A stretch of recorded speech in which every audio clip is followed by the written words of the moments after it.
안녕하세요. 50만비치입니다. 오늘 제조업에 대한 이야기를 한번 해볼게요.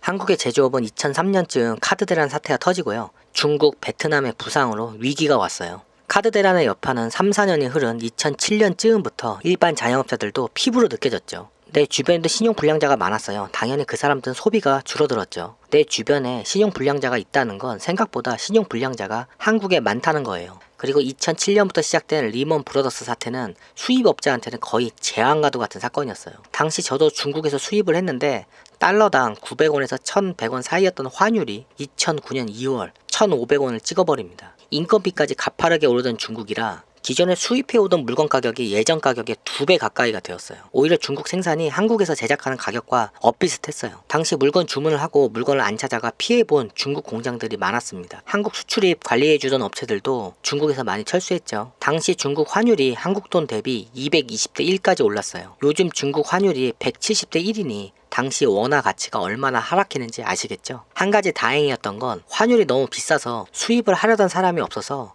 오히려 비싸도 수입해 오면 잘 팔렸어요. 경쟁자가 많이 없어서 그랬어요. 그리고 중국도 제조업 상황이 안 좋아서 외국인이 가면 대우를 잘해줬어요.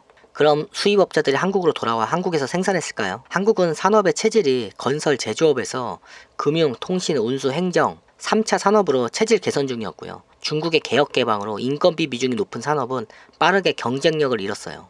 이미 한국의 GDP는 2006년 이후 2만 불을 넘어 계속 증가 추세라 시간이 갈수록 인건비 비중이 높은 제조업들은 경쟁력이 약해졌죠. 대기업도 해외 공장을 짓고 나 같은 소상공인도 중국에서 물건을 생산했으니까요. 중국이 인건비가 가파르게 올라도요. 베트남 같은 나라를 대안으로 찾았지 한국으로 돌아올 생각을 안 하죠. 그리고 한국엔 당시 개성공단이 있었어요. 개성공단이 얼마나 사기였냐면 한국 기술과 노조가 없는 10년 이상 한 가지 일만 해온 북한의 숭늉공이 물건을 만드는데 인건비는 동남아 국가보다 쌌어요. 그리고 적성 국가인 미국을 제외한 다른 나라에 수출할 때 메이드 인 코리아로 수출했습니다. 중국의 제조업도 동남아 국가들의 거센 추격을 받았는데 한국과 북한이 개성공단이 중국 제조업을 더 힘들게 했어요. 그래도 한국의 제조업체가 그나마 개성공단 때문에 수출을 견인하고요. 제품의 원자재를 거리가 가까운 서울에서 바로 공수해 시장에 현금을 돌게 했는데 그걸 어떤 생각 없는 사람이 단 하루 만에 폐쇄를 해버린 겁니다. 그 돈으로 핵을 만들었느니 미사일을 만들었느니 정치적인 말들이 많은데 핵이 뭐 대단한 기술도 아니고 개성공단이 아니어도요 만들었을 나라예요. 덕분에 중국 제조업체가 숨통이 트였고요.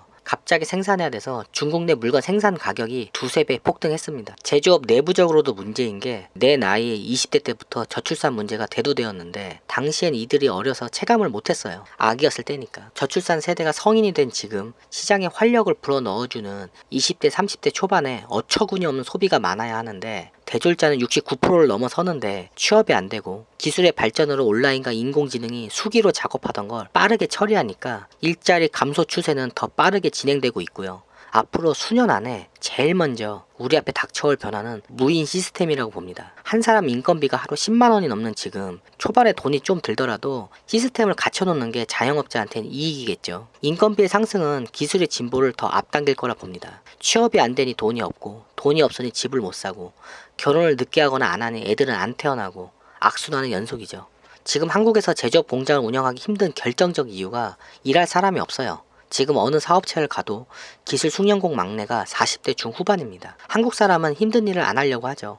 불법 체류자, 외국인 근로자를 쫓아내자 라는 말을 하는 사람들이 많은데 실제로 그런 말 하는 사람들 현장 상황은 모르고 방구석에 앉아서 키보드나 두들기고 있는 사람일 거예요. 건설 현장에서 일할 때 건설 폐기물 버리러 간 적이 있는데 거기서 일하는 사람들 100% 외국인이었어요. 성명가루, 시멘트 가루가 날리는 데서 일하는데 진폐증 걸리기 딱 좋겠더라고요. 자동차 폐차장에 가면 흑인들이 타이어와 휠을 망치와 빠루로 분리하고 있고요. 한적한 시골 공업단지 가면 여기가 한국인지 아프리카인지 구분이 안 가요. 실내에서 일하는 내장 목수, 전기, 타일은 한국인이 보여요. 찬바람 맞고 뜨거운 낮에 밖에서 일하는 외장 목수, 철근은 중국 동포가 대부분입니다. 수없이 이야기하지만 상하차는 일하는 사람의 절반이 외국인입니다. 일에 따라 동남아, 러시아, 중앙아시아, 흑인, 인종과 비율이 다 달라요. 돈을 많이 주면 한국인이 일할 거라 말을 하는 사람들이 있는데 대부분의 일의 원가가 공개된 상태이고요. 이미 인건비가 높아서 수익률이 높지 않아서 이 이상 돈을 주기 힘든 상황입니다. 여러분한테 일당 15만원 이상 준다 해도요. 꾸준히 일 못할 거예요.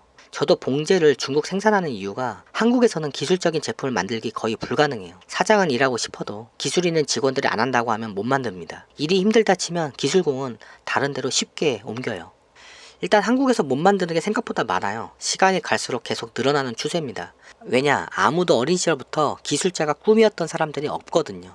오프라인 사업장의 스마트폰의 보급으로 무너졌지만 결정타는 이명박 정권 시절 길거리 정화 사업이 오프라인 상권의 몰락을 더 부채질했어요. 요즘 노점 잘 안 보이잖아요. 동대문 운동장을 시작으로 단계별로 강남, 신천, 종로 등등 대부분 밀어냈어요. 지금 남아있는 노점들은 실명제가 끝난 노점 자리라 지금 원 주인이 그만두면 다른 사람한테 양도나 임대가 안 돼요. 결국 시간이 지나면 노점들은 대부분 없어질 겁니다. 점포를 운영하는 사람들은 자기 가게 앞에서 월세도 안 내고 장사하는 노점상들이 얄밉겠죠. 매출은 자기보다도 높고 기업형 노점도 많았던 건 사실이니까요. 안 그래도 유동인구가 많은데 노점들이 한 자리 차지하고 나니까 거리를 걷는 게 더 힘들고 그래서 늘 노점상과 점포주들은 갈등이 심했어요. 그리고 결국 노점상들을 밀어내고 거리는 걷기 편해지고 깨끗해졌어요. 주변 상인들은 매출이 올랐을까요? 10년 전까지만 해도요. 머리가 복잡할 때 머리 식힐 겸 친구들하고 집인 약수동에서 동대문 시장 새벽 시장 구경을 자주 다녔어요. 하지만 지금은 안 갑니다. 볼 게 없거든요. 내가 남대문 시장 2003년 처음 왔을 때 새벽 4시까지 시장 운영이 되었고요. 불경기에 새벽 시장이 많이 위축이 되었어도요. 저녁 늦게까지 영업을 했어요. 3년 전 시장 상인들이 포장마차들을 밀어내면서 지금은 저녁 7시가 되면 남대문 시장은 인적이 끊깁니다. 아동복 골목만 빼고요. 노점의 몰락은 일반인들한테 외관상 좋아 보이고 세금을 거의 안 내는 국가 세수에 백해 무익하다 생각하겠지만 노점에서 물건을 사는 사람들 과반수 이상이 해외 관광객들이에요. 물건을 제조하는 영세한 업체들은요, 문턱이 높은 마트나 백화점 납품이 아닌 빠르게 현금을 돌릴 수 있는 노점이 물건 공급처였어요. 그게 막히면서 오프라인 상권의 몰락을 더 빠르게 만들었죠. 내부적으로는 메르스, 세월호, 촛불 집회로 어려움을 겪고요. 알리바바의 등장으로 해외 구매 대행이 5년 전부터 뿌리를 내리면서 수출입 업자가 타격을 받았고요. 온라인 플랫폼 시장의 확장으로 유통공룡, 이마트, 홈플러스 등도 매출 부진에 빠졌죠. 이번 코로나 바이러스로 인해 국가에서 중국 관광객 자체를 막겠다 하니까 자영업자 입장에서 솔직히 답이 안 나오는 상황입니다. 그간 시장이 중국의 인해 전술로 밀려오는 보따리상과 관광객들로 버텼는데 그걸 막겠다니 코로나 바이러스에 죽기 전에 굶어 죽겠어요. 지금 매출 자체가 아예 안 나오는 실정이에요. 이럴 때일수록 물건 개발을 잘해서 판로를 뚫어보라고 이런 등신 같은 소리 하는 인간들 꼭 나옵니다. 뭐가 팔려야 수익이 생기고 수익이 있어야 개발을 하던 나발을 하지. 지금 공산품 가격이 10년, 15년 전 가격입니다. 수익이 말도 못하게 줄었고 수익이 적으니까 임금이 부담스러우니 외주를 주고요. 전산화하는 겁니다. 그러니 정규직이 줄고 여러분이 취업이 안 되니 자영업을 하려는 거고요. 제조나 기술은 진입장벽이 높으니까 온라인 스토어나 블로그, 인스타, 인플루언서가 되려는 거고요. 이미 인플루언서가 되었던 사람들이 여러분의 불안 심리를 자극해서 지금 돈을 벌고 있는 거예요. 아시겠어요? 2017년도부터 시장도 주 5일을 도입하자는 말이 나오고 있었어요. 아마 조만간 실행될 겁니다. 이게 워라밸을 위해서가 아니라 장사가 그만큼 안 돼서 나오는 말들이에요. 단군 이래 시장에서 주 5일 한다는 건 처음 있는 일입니다.